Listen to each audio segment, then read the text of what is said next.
What's up, team? We are here for the full breakdown of today's workout. We've got a fun one today, a little upper body EMOM. We are going to kick things off with a warm-up consisting of 2 minutes worth of burpees. So hit the deck, guys. Chest and thighs go to the floor, and then we're going to hop our feet forward and then jump in the air with our hands overhead. Keep in mind, it's just a warm-up. I'm not looking for max reps on that.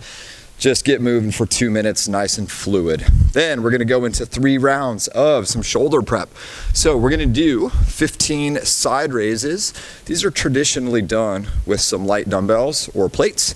But if you don't have those, you can try to do this with a band. For most of you, this band is gonna be too heavy. If you have a small pull-up band, you're gonna wanna do this seated. You can do this on the floor as well. So you're basically gonna sit on the band, or you can loop it under your chair and then try to do side raises from there. You'll probably feel how heavy that band is, and you won't get much height.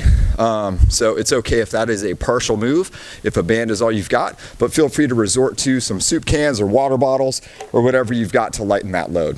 So 15 side raises, then 15 upright rows. So again, on my dumbbells, narrow grip, elbows lead the way up. It's just like you're zipping up your jacket. Can also do that with the band. So on this, I would stand on the band. I'm gonna pull some slack in between my feet to adjust the tension. Can you see that slack there? And then again, narrow grip, elbows lead the way up. So 15 upright rows. And then I'm gonna do 10 shoulder taps. So I'm in my push-up plank. Wide feet gives me stability, and I'm just gonna keep my body really still and tap the opposite shoulder. And that's gonna be just 10 total. So that's a pretty quick set. So 3 rounds, 15 side raises, 15 upright rows, and then 10 total shoulder taps. Then we move on to our EMOM. Get rid of some of this gear. We need either a bench press station, or in my case, I'm gonna do a floor press. So I need my pair of dumbbells. You could do this with a barbell as well. We're gonna be going back and forth between basically bench press or floor press and bent over row.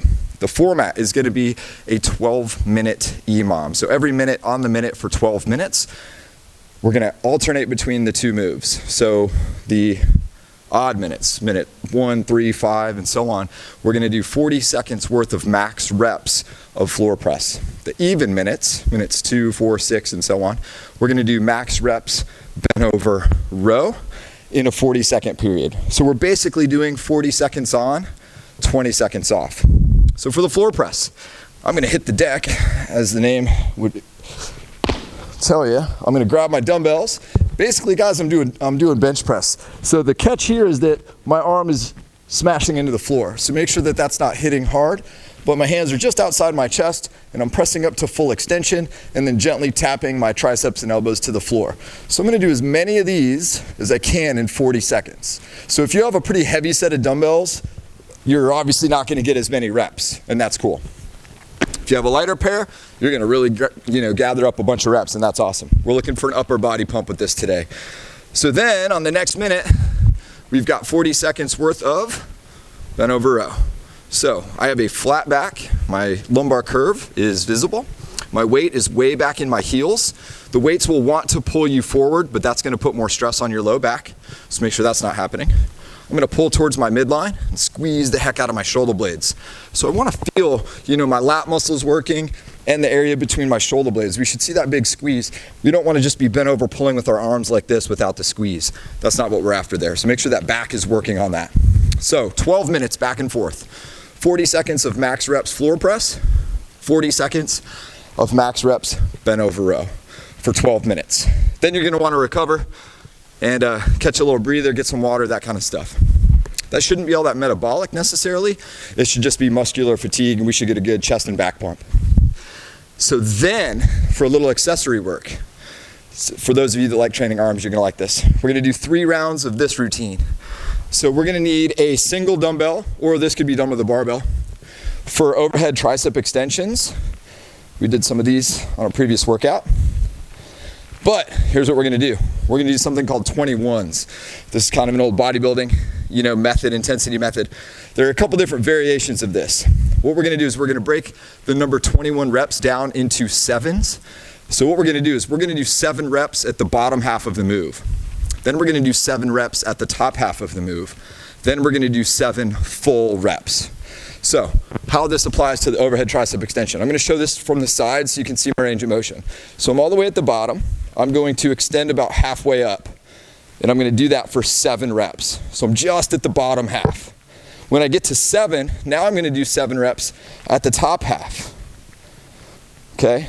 Then I'm going to do 7 full reps all the way bottom, all the way to the top. And that is my 21 reps. And that is my set of tricep extensions. We're going to do that exact same thing for the bicep curl, guys. So dumbbells, barbell, doesn't matter. I'm going to do 7 reps from the bottom to about halfway up. And I'm controlling this, I'm not trying to swing it. Then I'm going to do 7 reps from about halfway to the top. And again, watch out, we don't want that elbow shift, guys. We want a nice strict bicep curl. Then we're going to do 7 full bicep curls. And that should yield a pretty darn tough set of 21 reps. Okay, so that's what I mean by 21s for those 2 moves. Then we're just gonna need an arm break, and here's what we're gonna do while we take that break. We're gonna do some heel taps. So I'm gonna lay on the ground, knees about 90 degrees, feet are flat, palms are on the floor. I'm gonna crunch up and stay up, and I'm just gonna tap my heels. So I'm tapping the left and then the right, alternating. I'm staying up in the crunch there. You can see my shoulder height is being maintained. And as I lean to the right, I'm pinching my right obliques. As I lean to the left, I'm pinching my left obliques. So we're gonna do 15 each side, or 30 total heel taps. So accessory moves, 3 rounds, 21s on the overhead tricep extension and on the bicep curl, and 15 each way on the heel taps. Then we're just gonna cash out with some lower body mobility, even though we didn't do lower body today. We did some yesterday, we're doing some tomorrow. So we're gonna do 2 minutes each of seated straddle. So I'm just gonna go into straddle. I'm just doing a wide but comfortable split. Don't max this out. And then we're gonna forward fold from there. If you need something to anchor onto, grab the leg of a couch, or the dining room table or corner or whatever. So hang out here for 2 minutes. We're allowing spinal flexion, so do round out. Then we're gonna do 2 minutes of lizard on each leg. So we're basically in a giant lunge. We've got a vertical shin. Because we're going 2 minutes, guys, I'm gonna let you set that back knee down today, so you might wanna pad that. But then we're just gonna try to get as low to the floor as we can, so we might need to be up on our hands. Maybe we prop up on something here. Maybe we get our forearms down a little bit lower. So after 2 minutes, of course, switch legs. We're just trying to get those hips open with this one. All right, so that is your workout of the day, guys. Hit it hard. Should enjoy the upper body pump from it. Stay safe out there. We'll see you next time.